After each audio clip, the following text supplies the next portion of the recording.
In the quiet village of Amuaka, nestled between hills and palm trees, lived a boy named Obinna.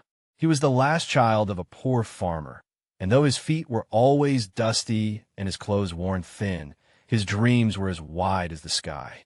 Every morning before the sun rose, Obinna fetched water for his mother and helped his father in the cassava farm. But he always carried a small book under his arm, a tattered English dictionary he had picked from the trash of a visiting missionary. He didn't fully understand it, but he believed knowledge was his way out. His classmates laughed at him. "Dictionary boy," they called him. But Obinna never stopped reading. One day, a government officer visited the village to speak about a scholarship program. Obinna sat at the back of the hall, listening closely. That night, he walked 2 hours to a nearby town just to access a cyber cafe and apply. Weeks passed.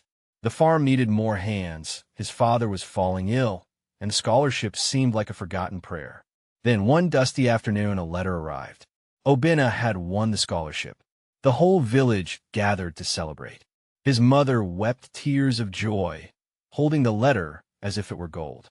Obinna left for the city, where life was fast and harsh. He slept on friends' floors, worked night shifts, and studied by candlelight.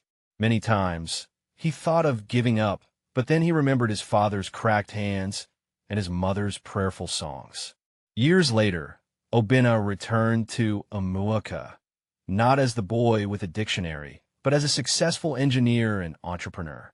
He built a school in the village, so no child would have to walk miles for learning again. When they asked him what changed his life, he smiled and said, "A book, a dream, and never giving up." And so, the boy from the village became a light for others.